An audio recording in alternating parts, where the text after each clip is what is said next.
Buenas noches, amigas y amigos. Muchas gracias por estar en Debate Público. Hay varios temas que podemos abordar en este debate, solo que para poder agotar los temas y poderlos compartir con ustedes, sugiero a mis compañeros y compañeras de esta mesa de debate que nos acompañan que abordemos algo que en la prensa y en algunos medios electrónicos se ha manejado de manera colateral, pero que en las redes sociales a partir del 11 de octubre inició como una especie de hashtag muy ofensivo, un hashtag en contra de las mujeres militantes de Morena, y justamente inicia poquito después de que la senadora de origen chihuahuense, Andrea Chávez, denunciara en un video a el cartonista Antonio Garci, que subió en su cuenta de X un post con una imagen truqueada y bastante, digamos que vulgar, de Andrea Chávez, con todos los rasgos de misoginia, discriminación, y quería aparentar, o se ha querido aparentar, que es un tema de libertad de expresión. Este tema justamente llegó a la conferencia del pueblo, a la mañanera del pueblo, de la doctora Claudia Sheinbaum, y precisamente porque es un tema que nos coloca justo entre estos dilemas éticos que vamos a enfrentar en los tiempos contemporáneos, hasta dónde la libertad de expresión, hasta dónde frenar las agresiones de género, hasta dónde también tiene que entrar la autoridad y hasta dónde los propios periodistas, cartonistas, comunicadores somos responsables de este tipo de mensajes y de estrategias que a final de cuentas sigue siendo una estrategia de intoxicación de la conversación pública. Pero antes de presentar a mis compañeros y compañeras de este debate público, creo que es importante ver, para quienes no lo han visto, este fragmento del video de la senadora Andrea Chávez, donde ella justamente denuncia al cartonista y afirma que va a interponer una denuncia en función de la ley Olimpia. Vamos a verlo. Ahora he recibido infinidad de mensajes de apoyo ante la violenta agresión de Antonio Garci Nieto, colaborador del Financiero, quien realizó con inteligencia artificial y publicó en sus redes sociales una imagen falsa de contenido erótico en la que superponía mi rostro al cuerpo semidesnudo de otra mujer, con el objetivo de vulnerar, degradar y atacar mi intimidad, un delito tipificado con severidad por la ley Olimpia. En primer lugar, quiero agradecer con el corazón sus muestras de cariño que renuevan mi esperanza, mi energía y mi fortaleza para seguir dando la batalla contra la mezquindad. Como saben, ayer manifesté mi decisión de no denunciar por la vía judicial a este personaje. Sin embargo, tras conversar con muchas compañeras, escuchando la preocupación y la exigencia mayoritaria de hombres y mujeres de buena voluntad que consideran importante sentar un precedente jurídico para que esto no vuelva a ocurrir, he decidido reconsiderar mi decisión y denunciar por la vía legal a este violento personaje. Soy la senadora más joven, y aunque yo hubiera preferido no usar esta vía, son miles de niñas, adolescentes y mujeres las que siguen mi trabajo en las redes sociales. Y no puedo permitir que en este tiempo de mujeres, tan solo una de ellas deje de interesarse en participar en la vida pública por culpa de la violencia machista. Aquí el llamado y el mensaje de la senadora Andrea Chávez, una joven legisladora además muy destacada como vocera, cuando fue vocera de la bancada de Morena en la Cámara de Diputados. Y este mismo tema llegó a la mañanera del pueblo el lunes pasado, y el martes 15 de octubre la presidenta Claudia Sheinbaum abordó el asunto, y sobre todo el martes 15 de octubre hizo este llamado, no llamamiento, sino un llamado, un exhorto para erradicar este tipo de mensajes que justamente van en contra de lo establecido en la ley Olimpia. Antes de ir al video, Nada más quiero precisar que la ley Olimpia es justamente una de las legislaciones o de las normas que se aprobaron recientemente para prohibir, sancionar, erradicar todo tipo de mensajes que atenten contra la intimidad, la dignidad y la integridad de las mujeres en las redes sociales. Justo se trata de regular contenidos en medios digitales que tengan un fuerte contenido de odio o de misoginia. Y por eso la doctora Claudia Sheinbaum dijo esto el martes 15 de octubre. Pero no podemos permitir estas agresiones. No quiero ni siquiera pasar el gráfico que se utilizó porque es denigrante.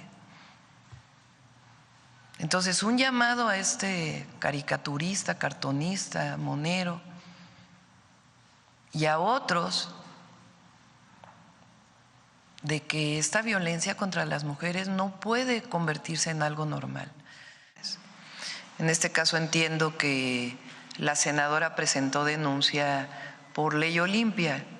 La Ley Olimpia viene de una joven que tuvo agresión por parte de su pareja porque publicó a través de las redes sociales contenido íntimo de ella. Y a partir de ahí se tipifica la violencia digital, digamos, contra una mujer. Este es el mensaje de la presidenta y justo en el marco de esta discusión, Pablo Magluf, uno de los comentaristas de televisión y también uno de los personajes que están en las redes sociales, le escribió a Julio Hernández López en su columna astillero de La Jornada, el martes 15, esta reflexión que vale la pena porque es como que la otra cara del debate. Le reclama Pablo Magluf a Julio Astillero: en tu editorial de hoy dices que soy uno de los personajes que reivindican las hechuras del mencionado Garci.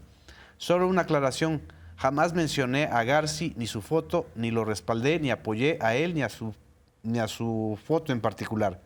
Cuestioné y desafié una ley, la ley Olimpia, que me parece peligrosa por razones que he mencionado. Según Magluf, la ley Olimpia es realmente espeluznante, un arma ideológica al servicio del régimen para perseguir críticos. Hasta el nombre mismo de la ley evoca épocas oscuras en México, dice que por el Batallón Olimpia del 68, y prácticamente menciona que se trata de una suerte de macartismo de género. Querida Azul Alzaga, aquí están algunos elementos del debate. Bueno, primero habría que recordarle a Pablo Magluf que la tipificación de la violencia digital desde 2022 se dio de manera unánime en el Congreso. Exacto, son todas las fuerzas políticas. Y después, en 2023, esta modificación al Código Penal para que también fuera incorporado ya específicamente como Ley Olimpia, también con una gran mayoría de la votación a favor, solamente hubo un voto en contra. Es decir, hay un consenso de en qué sentido queremos que se mueva nuestra sociedad. Y me parece a mí que hay dos grandes planos, digamos, de esta discusión. Uno, el que plantea justamente la senadora Andrea Chávez, al decir, tengo que llevar este tema a una intervención de la autoridad porque hicimos un marco justamente que reconoce que esto es un delito y no es por nada, digamos, ¿no? O sea, hay una serie de estadísticas y de evaluaciones y de análisis que llevaron a esa conclusión a los legisladores y legisladoras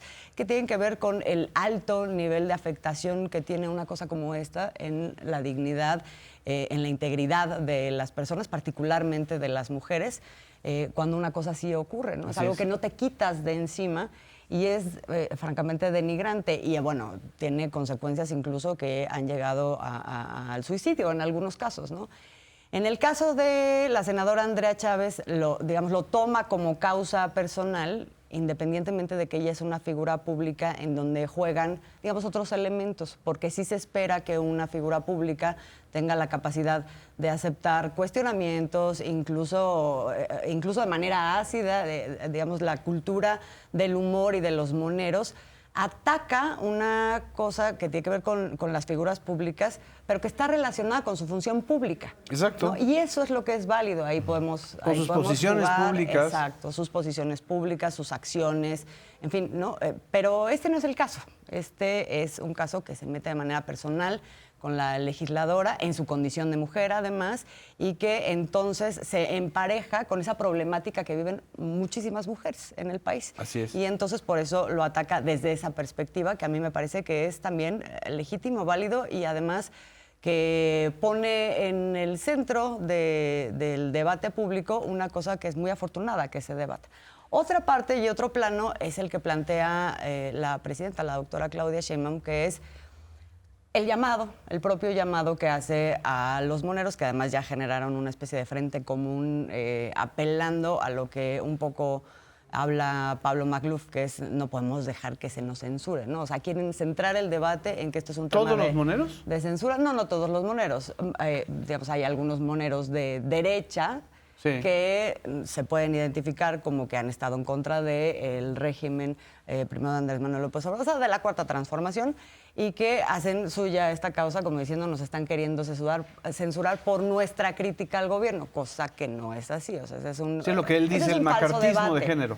Exacto, macartismo de género. Entonces es un falso debate. Ahí está el monero Calderón, por ejemplo, también diciendo todos somos García Nieto, pues haciendo un gran ridículo. A mí me parece muy lamentable, pero digamos, este plano en donde se sitúa también la presidenta es hacer un llamado a elevar el debate, claro, justamente no confundir ni los términos ni hacer uso de una deshonestidad intelectual, y por otro lado también hacer un llamado a la sociedad a que no se normalice este tipo de prácticas. Y por la sociedad es la sociedad en su conjunto, y también deberían de entrar ahí pues las grandes figuras públicas que han sido parte de estos debates. A mí me parece que hay una gran hipocresía cuando vemos, por ejemplo, y ahorita lo vamos a retomar, cómo se han movido en redes sociales a partir de bots y en una conversación que efectivamente es artificial, pero donde lo que vemos del otro lado es un gran silencio, ¿no? O sea, no salen las grandes defensoras de las mujeres, quienes han salido también a defender la necesidad de nuevas legislaciones para defender la integridad de las mujeres. Todo esto se ve absolutamente silenciado en un momento en donde sería muy importante que hubiera, de nuevo, como lo hemos visto en el Congreso, así, un gran consenso para decir esto no. Así es.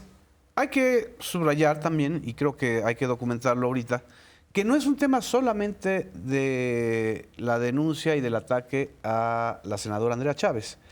Desde el 11 de octubre hay una articulación igualito que sucedió con el hashtag narcopresidente o narcocandidata o narco AMLO. Un hashtag que ahorita lo van a ver, no es necesario que yo lo enuncie, que está en la red X. Vamos a ver este estudio que hizo el compañero Carlos Augusto Jiménez. Él es un profesor de la Universidad Autónoma de Nuevo León, y vemos exactamente cómo las cuentas que están justo impulsando estos mensajes de misoginia barata, además. Si podemos ir pasando el hilo, ahí vemos la cuenta Queens Robot, que ha sido también denunciada como propagadora de los ataques contra el expresidente López Obrador.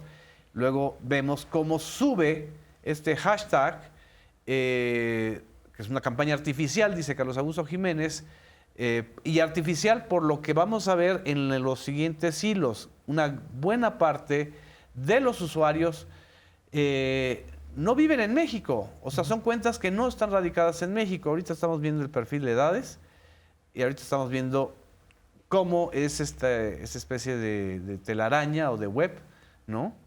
Y veamos esto, lo mismo que observamos en el caso de presidente narco.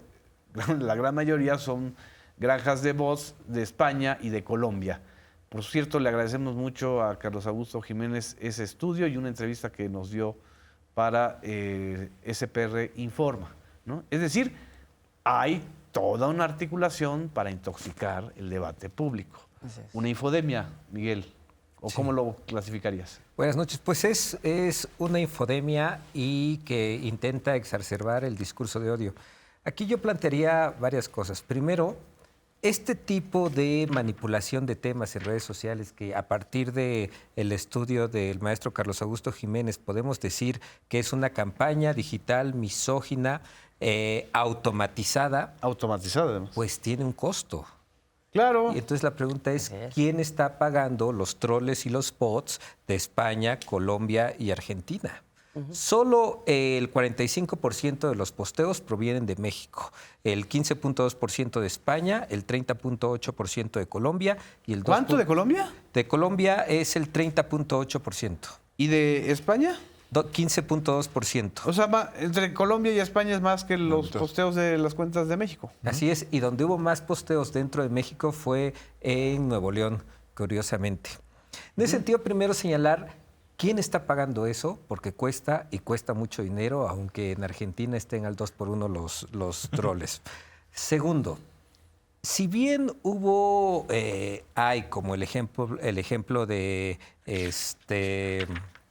McLuff, quienes apoyan este tipo de discursos de odio, ¿por qué interesa, yo preguntaría, a ciertos sectores conservadores apoyar este tipo de campañas y desatar toda una automatización atacando y utilizando ese hashtag contra las mujeres que participan en la Cuarta Transformación o que sienten simpatía por la Cuarta Transformación?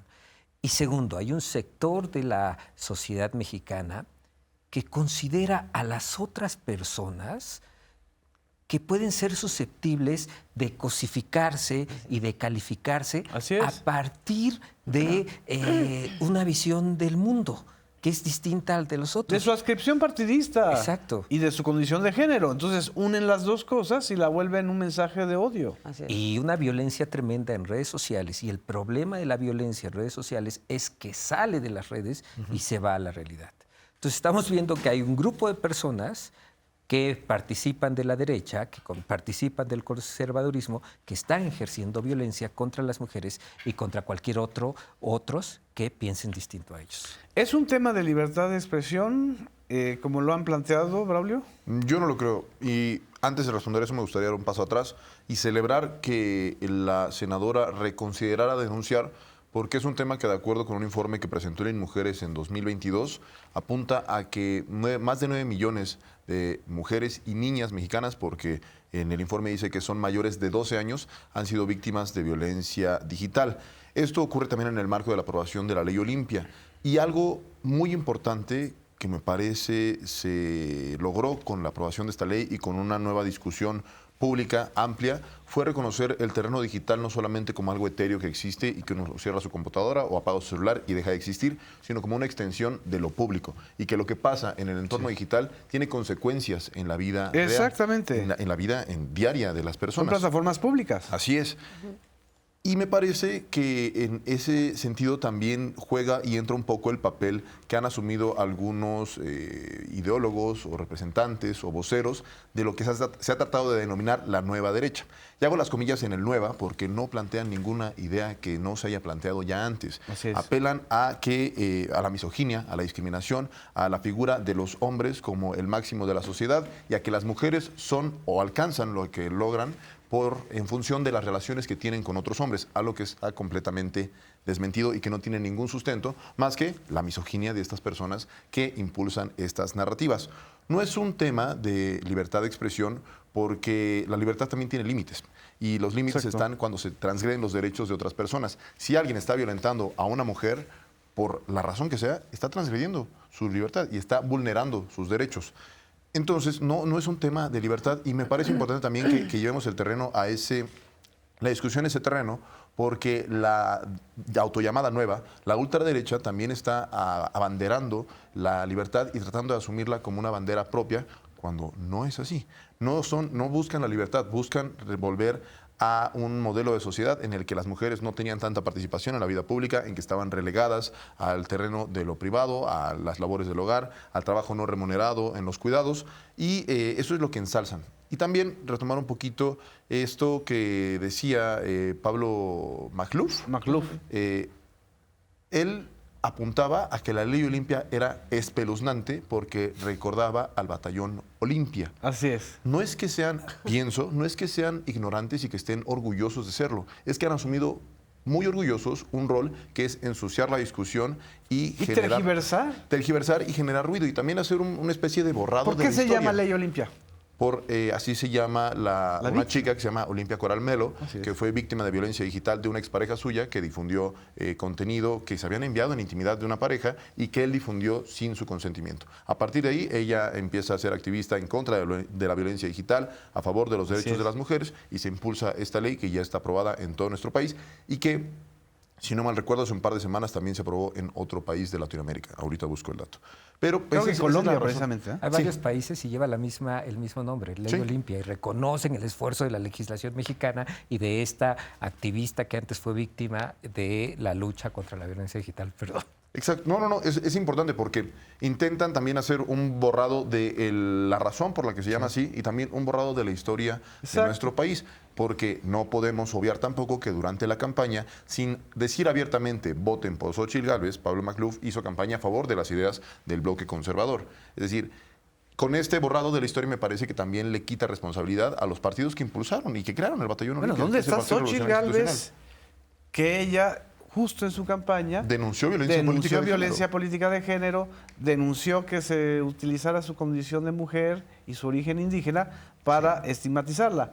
¿Dónde está ahora que no es una senadora de un partido diferente al suyo? Es un tema de causa, de género y de limpieza del debate público, ¿no?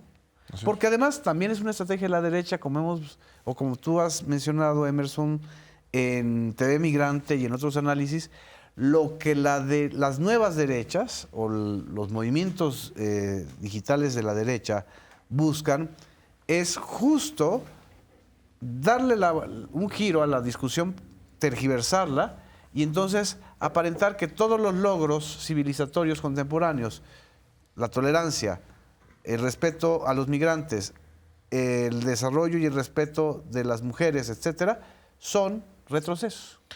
Así es, percibo una profunda rabia por parte de la derecha, no solo por la revolución política por la que está atravesando el país, sino por la revolución de las mujeres. Y creo que ahí es la parte donde no es casualidad que estos países, Argentina, Colombia, España, pues sean los epicentros de estas granjas de bots, de esta sistematización de ataques, o por lo menos donde, incluso como señalaba Miguel, donde se encuentra el negocio de esta industria, pues del odio digital. Sí. Creo que no es casualidad que sea en estos países, porque justamente, por ejemplo, la llegada de Petro al gobierno, el primer gobierno de izquierda en Colombia, pues despertó una ola de ataques brutales a su vicepresidenta, por ejemplo, a Francia Márquez, ¿no? O sea, por su condición de mujer, por su condición de también, mujer negra. O sea, creo que sí no es casualidad que sea en estos países. España incluso hace no mucho, ¿no? Irene Montero, que estuvo aquí en el país, señalaba pues cuáles fueron los ataques que ella estuvo, digamos que involucrada, ya que pues es la primera vez que Podemos llegaba, ¿no? Después Sumar, en fin, llegaba de manera coaligada con el Partido Socialista en España, y que bueno, eso es, digamos que lo que se daba a conocer es que solo Vox, el partido de extrema derecha, era el que avanzaba, ¿no? Y justamente la unión del PSOE y Podemos fue, digamos, la articulación para frenar a esa ultraderecha, digamos que pues enojada, rabiosa, ¿no?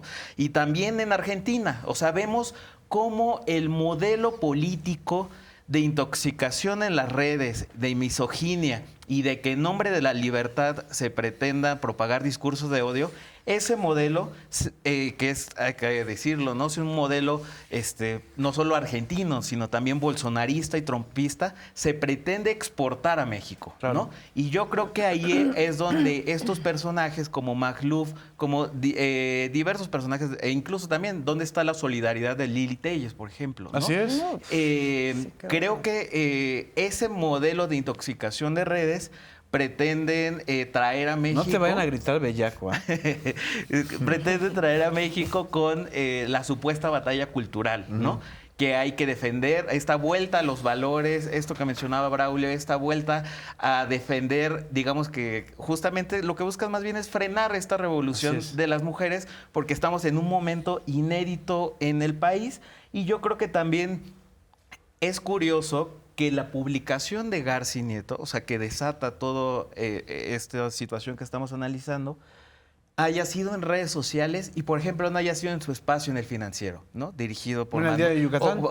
dirigido por Manuel Arroyo, ¿no? O sea, creo que también hubiera sido, el mensaje hubiera sido igualmente duro, pero creo que hubiera tenido otra connotación, es decir, se hacen redes a partir de esta inflada sistematización de las redes en contra de la senadora Andrea Chávez, y creo que justamente ahí radica pues la mediocridad también hasta como monero de Garci Nieto, ¿no? O sea, creo que ante su incapacidad de enarbolar con argumentos, ataques, está bien que está en contra de la 4T, ¿no? Pero creo que también nos pone en la cancha de que pues la ventaja de las redes sociales pues es el anonimato, es decir, él incluso lo puso en Twitter, ¿no? Yo solo la compartí, no sé de dónde salió, mucha gente también la ha compartido, voy a ir a la Corte Interamericana de Derechos Humanos. Lo mismo que dicen con el tema de este hashtag, ¿no? Pues la gran mayoría son cuentas anónimas, ¿no? Entonces no estamos ante un movimiento orgánico de seres humanos debatiendo, sino ante operaciones direccionadas para generar un odio deliberado, una polarización deliberada. Sí. Y una misoginia, no sé si antes de ir a la Corte. Justo creo que es importante como ampliar la dimensión de a dónde nos lleva esta discusión, porque no es solamente un tema de género, no es solamente no estamos defendiendo una mitad de la población, lo que aquí no se es está la guerra defendiendo, de mujeres contra hombres. No, es la dignidad humana. Así es. Y digamos, en ese sentido hay que identificar que este tipo de campañas lo hacen con cualquier sector social, en este caso cosificando a una mujer y haciendo entonces que se convierta en una cosa desechable, descartable, ¿no? O sea, que lo mencionó muy bien en la mañana la presidenta cuando dice es que se empieza por ahí y luego se termina acá, ¿no? Pero se termina con feminicidios, se termina con ataques personales, efectivamente haciendo una extensión, lo digital, de lo que es la vida social y la vida pública. Pero eso se hace con muchos sectores. No es tan diferente esto que estamos viendo con lo que vimos hace un par de semanas en Inglaterra con migrantes musulmanes. Así es. ¿no? O en Estados Unidos con migrantes latinos, o aquí mismo, ¿no? O sea, todo lo que se hace alrededor de un pensamiento clasista, racista, y en donde el moreno es el descartable y se le adjudican una serie de características que lo hacen pues feíto, ¿no? Sí, y entonces sí. Estigmatizable. que estigmatizable y que podemos entonces abusar de él, en fin. O sea, un poco creo que a donde nos lleva parte de la revolución de las conciencias, incluso que ha permeado en el humor, cómo se ha modificado, es no hacer cosas denigrantes contra ningún sector social, y entonces, ¿dónde situamos nuestro humor para ver cuáles son los problemas estructurales que tenemos y atacar esos problemas estructurales? Lo que hace la derecha es justo lo contrario, tratar de regresar a cuáles son nuestros chivos expiatorios y generar esa polarización. Pero por eso digo que no es nada más una cuestión de género, y por eso es tan importante que cada vez que se presente, entonces salgamos a hacer esta discusión pública. Así es. Vamos a un corte, ahorita regresamos. No nos dejen, regresamos aquí a Debate Público.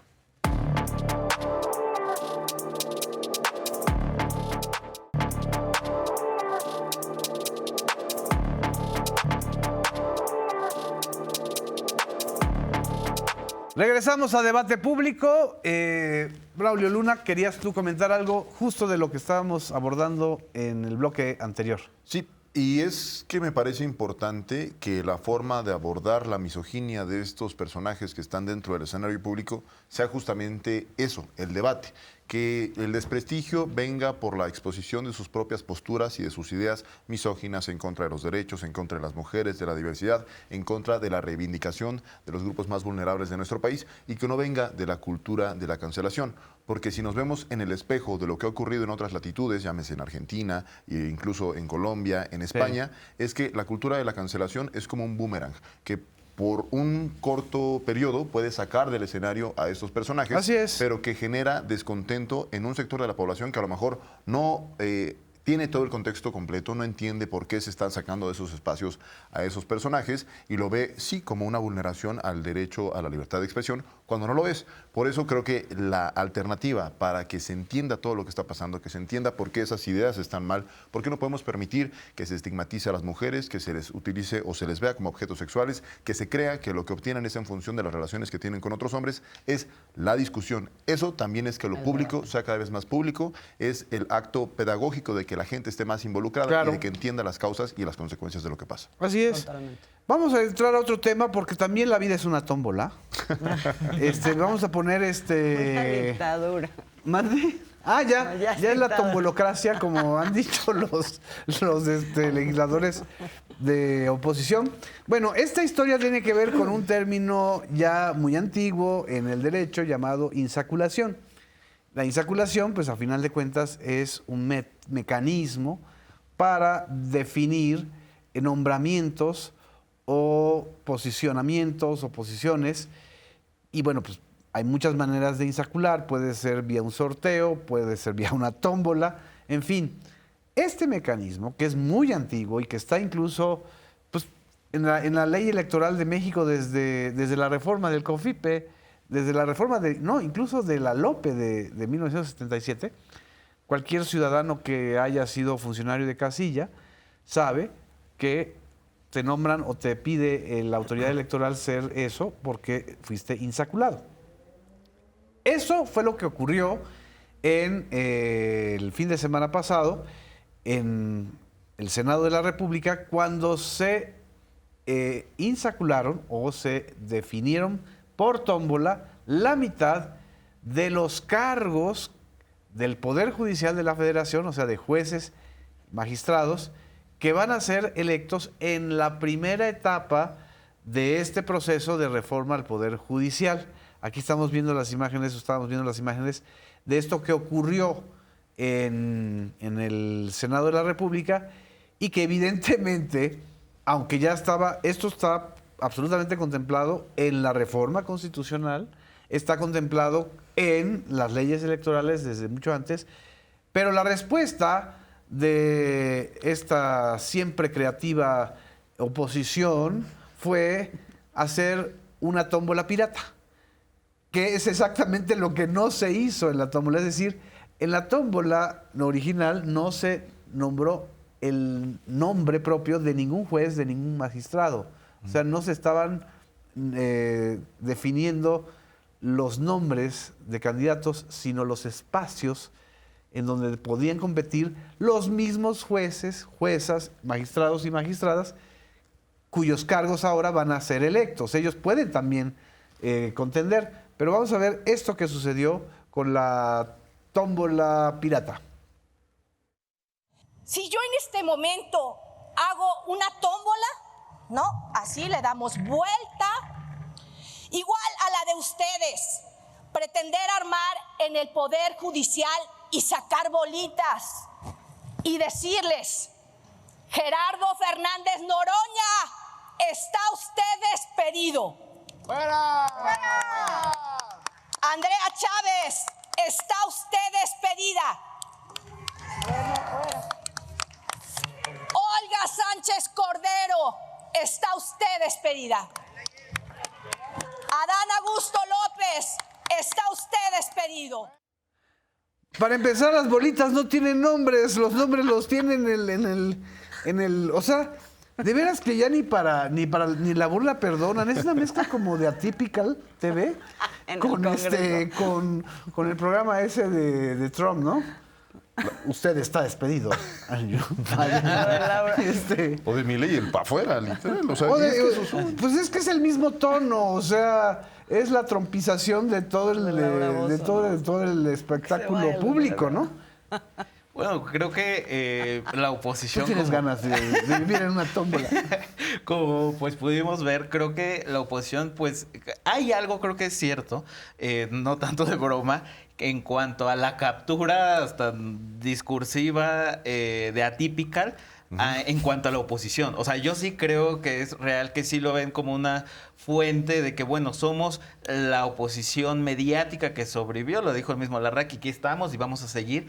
Sí hay algo de un coqueteo de ciertos perfiles de la oposición que se sienten cómodos instalados en ese discurso que pone a Larraqui en Atypical. O sea, digamos que sustentado también en la desinformación, en la ignorancia, con viejos reflejos, con viejos perfiles. O sea, es una mezcla de todo eso, creo, ahorita la oposición. Pero también creo que sumada a la oposición partidista, con la oposición, digamos, judicial todavía, es decir, los magistrados y jueces que aún están, creo que están como en el proceso han pasado por las fases del duelo, ¿no? Creo que primero estuvieron en la negación, en que la reforma no hay sobrerepresentación, bueno, sí va, ¿no? Bueno, no va a haber reforma judicial, bueno, sí hay. Pero no han salido de la fase del autoescarnio. Exacto, y entonces pasan al enojo, ¿no? Y creo que pues ahí están instalados, ¿no? O sea, entre la negación, el autoescarnio, el enojo. Y creo que hace días veíamos Roberto Gil Suar, ¿no? Que alza la mano, que parece arrojar señales de que él quiere salir de este duelo de la reforma judicial. No, y está jugando al juego de la insaculación. Exacto, ¿no? Y creo que en ese sentido lo veo como un acierto en función de que, bueno, eso es lo que creo que incluso busca la reforma, este nuevo andamiaje de reforma judicial. Que sepamos en cuanto a rostros visibles, quiénes van a ir y quiénes podrían llegar incluso también se mencionan ya otros perfiles, incluso ministros que ya han alzado la mano. Creo que incluso es sano para la discusión pública. Y ahora pues sí vemos, digamos que una reforma, tan solo pues el lunes, digamos que el siguiente a esta insaculación que se realizó en el Senado, pues veíamos, digamos que prácticamente la mitad de las columnas de opinión sobre este tema de la tómbola y de la reforma judicial, pues incurriendo en desinformación, ¿no? En noticias falsas. Así es. Y creo que sí nos arroja señales sobre pues la estrategia que están siguiendo, ¿no? O sea, creo que sí, pues que apunta de columnas de opinión, ¿no? Que pretenden tirar la reforma judicial. Siguen instalados en desacreditar el procedimiento. El procedimiento ya se votó por los mexicanos. O sea, los mexicanos el 2 de junio en su voto estaban también respaldando el plan C, que significaba una reforma constitucional. Se hizo la reforma constitucional porque las fuerzas que estaban políticas, los candidatos, candidatas que estuvieron apoyando el plan C, que incluía como eje toral la reforma del Poder Judicial, ganó la mayoría con las reglas del juego que el PRI, el PAN, PRD y todas las otras fuerzas, incluyendo el MC, han aprobado y con las que han competido desde el 2009. Ya después de eso viene la reforma constitucional, atacan el Senado de la República con matracas y con todos los intentos para poder cancelar la sesión, se aprueba en el Senado, se aprueba en la Cámara de Diputados, se aprueba en la mayoría de los congresos estatales. El 70% de los mexicanos, según las encuestas más recientes, apoyan esa reforma judicial. Y uno de los elementos sustanciales de esa reforma es que justo este primer paso de elección iba a ser definido por insaculación. Es que es como esta incapacidad, solo para agregar algo, es la incapacidad de ver la vida política y social del país después de la reforma judicial, más allá de la reforma judicial, o sea, exacto, es entre la negación y es como, si no lo veo no existe, ¿no? Y entonces creo que sí hay, eso les genera una rigidez y una parálisis, o sea, no se imaginan el día después de la reforma judicial, ¿no? O sea, como antes y después de la reforma judicial, y creo que eso hace que, pues bueno, tengamos espectáculos como el que vimos ahorita.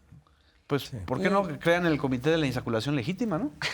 No, y en esta estrategia permanente de apelar a la memoria corta, ¿no? Como que creo que es importante que parte del proceso que estamos viviendo es cómo la población se ha venido involucrando en cada parte del proceso y entonces ya, o sea, claramente ya no se le puede engañar como antes y eso lo reflejan ahora también las encuestas. Han perdido todo el debate. Pero esta otra parte, digamos, de esa memoria corta que quisieran que la gente tuviera, o sea, este tema de la insaculación viene atendiendo a dos grandes temas que fueron causa de debate. Uno, así de cómo van a poner a votación todos los cargos, entonces va a colapsar el sistema judicial y además la gente no va a poderlo hacer. No sé. Esto fueron preocupaciones que planteó la oposición y también planteó, digamos, la oposición del Poder Judicial. Déjame interrumpirte. Los que plantean eso, que iba a colapsar el sistema judicial con la elección, son los que defienden el paro de 50 y tantos días. Exacto. Que ha colapsado, ese sí, exactamente, al Poder Judicial. Todo el tiempo estamos en contradicciones. Entonces dicen, va a colapsar, no hay que hacerlo así, o sea, ¿cómo van a poner a votación todos los cargos? Bueno, entonces tenemos que pensar en una forma de hacerlo gradual. Entonces, atendiendo a esa gradualidad, ahora van a elegir a la mitad en 2025, la otra mitad en 2027. Para eso se tuvo que hacer la tómbola de los cargos, ¿no? Así es. Y ahora resulta que no, pues como tómbola, esta es una tombolocracia, o sea, no hay manera de que se introduzcan en el debate de un proceso que está en curso, que es avalado por la mayor parte de la población, sin hacer el ridículo. Pero también la verdad es que sí es muy lamentable porque ellos saben en el fondo que ya perdieron. Lo Sí, claro. saben. Y su defensa, igual que en el caso de lo que decíamos de McLuff, está fincada no en la realidad, sino en una realidad alterna, porque en la insaculación, ya lo hicimos ahorita a modo de broma, pero no decía, sacaban el nombre de Miguel Lorza, magistrado del primer circuito en materia laboral. Decían, Pues, por favor, ya. Bueno, sí, no, ya ascendió a magistrado. No decía, sale Miguel Lorza, dirían el magistrado del primer circuito en materia laboral es de los que se va a renovar, independientemente de quién sea su titular. No es una cacería de brujas como se ha tratado de plantear, como sí se hizo en esta atipicalización de la discusión en el Congreso. Es lamentable que lo hagan porque apelan también a esta falta de memoria y a una memoria corta. Me parece que en ese sentido es incluso más, y me cuesta trabajo decirlo, pero es más honorable la postura del propio Roberto Gil Suárez de decir, pues ya estas son las reglas, yo aquí voy a participar. Juego con ellas. Y es parte también de lo que vendrá con la reforma judicial, que bueno, quieres ser ministro de la Suprema Corte, pues entonces la sociedad tiene derecho a saber que fuiste secretario particular de Felipe Calderón, a que fuiste senador de la República, en tu paso por el Senado de la República, fuiste señalado de amenazar con sabotear la discusión de la reforma energética de Enrique Peña Nieto si no te daban concesiones en el sector energético. También la gente tiene derecho a saber que fuiste el abogado o tu despacho de abogados representó a Francisco Javier García Cabeza de Vaca, el exgobernador de Tamaulipas, que tenía un campo de exterminio en un predio de su propiedad. Un campo de exterminio no es solo una fosa común, sino un lugar donde se desaparecen a las personas y se desaparece incluso la evidencia. Ese es Roberto Gil Suárez. Si quiere ser ministro de la Suprema Corte de Justicia de la Nación, la sociedad, con este nuevo panorama de cómo se va a elegir a las personas juzgadoras, tiene derecho a saber quiénes son, cuál es su carrera, cuáles han sido sus decisiones, y esas son las nuevas reglas del juego. Si así, con todas las desventajas que puede tener su impecable carrera, quiere buscar ser ministro, es una posición incluso más honorable que mentir sobre cómo se va a llevar a cabo el proceso, sobre aprobar en paro con goce de sueldo, suspensiones que son improcedentes y que no tienen un antecedente y que saben que no está bien lo que están haciendo. Ellos lo saben.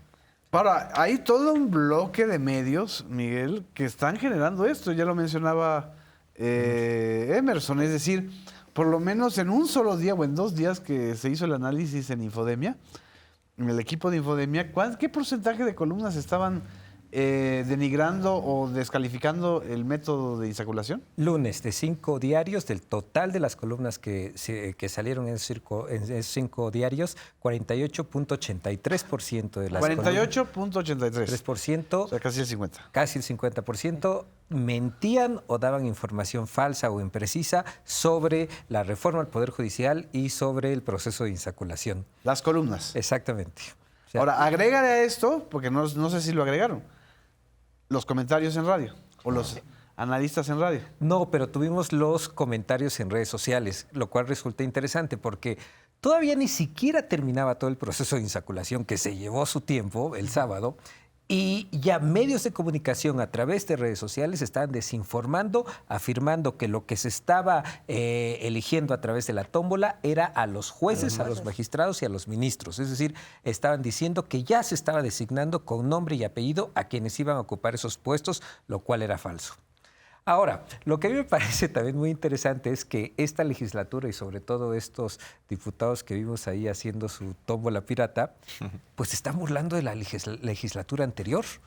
Claro. Porque ya se les olvidó que los consejeros del INE, los actuales consejeros del INE, Claro, fueron insaculados. fueron insaculados por el diputado panista Santiago Krill, que sacó las boletitas, las enseñó y entonces ahí puso el nombre y el apellido. Previsto por la ley. Y que está previsto por la ley. Pero hay manos que sí pueden insacular y hay otras que no. Que lo hizo el Manos mismísimo santas. señor ¿Cuál es el Constitución. problema? Hay manos santas. Segundo, yo aquí voy a disentir de Emerson en el sentido de que Emerson dice se sienten cómodos en la desinformación. Yo creo que es más radical. Son la desinformación. Y lo hemos visto. Son la desinformación, son la intolerancia, son la incapacidad de aceptar la realidad, son la mentira y son, si vemos el video de ellos en la Cámara de Diputados con la tómbola pirata, son la falta total de autocrítica. Pero además están fracasando. ¿Sí?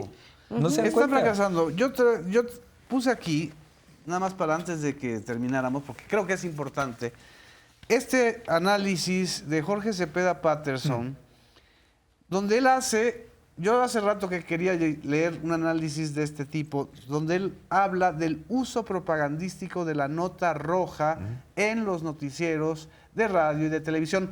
Todos los noticieros, desde enero del 2024, es decir, desde el inicio de la campaña, después de la campaña electoral, después incluso del triunfo de Claudia Sheinbaum, incluso durante la presidencia de Claudia Sheinbaum, todos los días abren sus noticieros con una nota roja, sobredimensionando. Es más importante cualquier nota roja que el anuncio de 1 millón de viviendas que hizo la presidenta para más de 60 millones de mexicanos que necesitan vivienda. Es más importante cualquier anécdota o elemento de la nota roja que incluso la construcción de infraestructura. Pero ¿qué está sucediendo? Que están cayendo todavía más las encuestas de las propias encuestadoras que ellos utilizan. Están diciendo que la gente confía más en el Ejército y en la Guardia Nacional que en las televisoras y en los medios privados de comunicación. Entonces, ¿a dónde vamos a llegar con esto? No, oye, y además Sí, ya me estoy es poniendo medio- muy simpático medio y muy atípica, curioso pero- que toda esta nota roja pues está dirigida a generar un ambiente de está muy grave la violencia en el país y a nosotros nos preocupa mucho que no se está haciendo nada al respecto, no sé qué. Pero cuando tienes Pero la percepción ha noticias, mejorado. información sobre jueces que liberan a narcotraficantes, o sea, toda esta parte en donde participa el Poder Judicial dentro de la red de impunidad, a esa parte se la callan. Incluso tú oyes a los opinócratas de pronto de esos medios y hablan de todo el tema de la seguridad y de todo el tema ahora del debate de la reforma del Poder Judicial, como si el Poder Judicial verdaderamente fuera autónomo, Impoluto. independiente, impoluto, sí, que está siendo embestido por el Ejecutivo, ¿no? Sí, claro. sí, pues sí, es evidente que eso hace, o sea, hay tal disonancia cognitiva Cognitiva. entre lo que pasa, lo que la gente ve y lo que se está diciendo ahí, que eso genera pues una deslegitimación muy fuerte del discurso. Ayer de esos mismo, medios. en punto de referencia, perdón, ayer mismo en punto de referencia, el entrevistado que se estuvo en el estudio, que ustedes estuvieron en el estudio,